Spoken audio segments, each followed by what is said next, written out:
Et puis, le directeur général de l'Agence Couverture Maladie Universelle a procédé hier à l'installation officielle de l'Union départementale des mutuelles de santé du département de Podor. La structure va polariser l'ensemble des organisations fédérées afin de renforcer les moyens et offrir des soins médicaux à des populations pour l'essentiel en marge du système existant. Lamine Touré. Le département de Podor, c'est 47% de la population de la région de Saint-Louis. L'enjeu de la couverture maladie universelle est ici une question qui ne laisse personne indifférente. Pour preuve, le processus de mutualisation touche toutes les 25 communes de cette circonscription administrative. Quand il a fallu le chapeauter au niveau départemental, l'intérêt général a prévalu. C'est vraiment l'exemple d'un département où il y a eu une mobilisation extraordinaire pour mettre en place des mutuelles de santé. C'était un travail colossal. Et il nous appartenait de venir ici et de témoigner de notre admiration pour le travail important qui a été fait. Cette union qui fédère 25 mutuelles a un grand défi à relever. Et tu sais, en dehors de l'appui au niveau des mutuelles de santé, mais essayer d'appuyer les mutuelles à obtenir les subventions venant de l'État.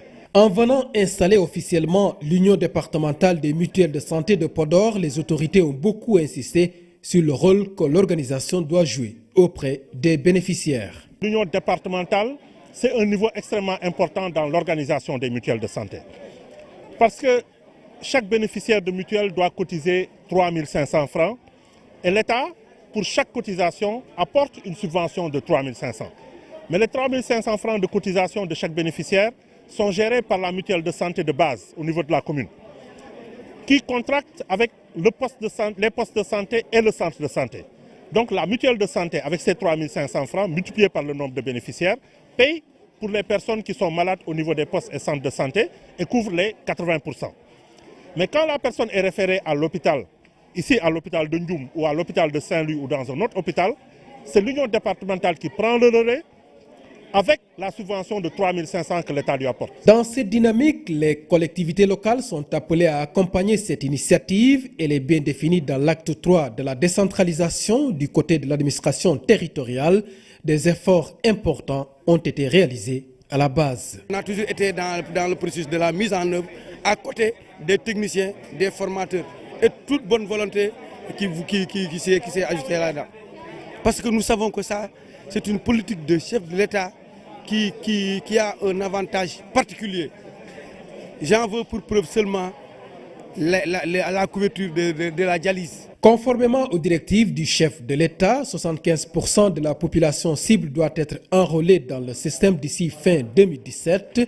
Pour le moment, l'objectif est parfaitement réalisable. Maintenant, les 45 départements sont entrés dans la danse, pour ainsi dire. Ça veut dire que, Inch'Allah, d'ici 3 ou 4 mois, on pourra faire le point pour savoir combien de bénéficiaires nous avons à Podor, combien de bénéficiaires nous avons à Salémata, combien de bénéficiaires nous avons à Dakar, Pikine et Guédiawaye, parce que je rappelle que Dakar, Pikine et Guédiawaye n'étaient pas dans le dispositif, alors que ce sont des départements extrêmement peuplés. À partir de ce moment, nous pourrons voir combien de bénéficiaires se sont ajoutés aux 600 000 qui sont déjà dans les zones pilotes. Inch'Allah, je pense qu'en fin 2017, nous allons même dépasser les 80%. Les 300 000 ménages bénéficiaires de la bourse de sécurité familiale sont également éligibles au programme de la couverture maladie universelle, ce qui fera 2 400 000 personnes supplémentaires à prendre en charge.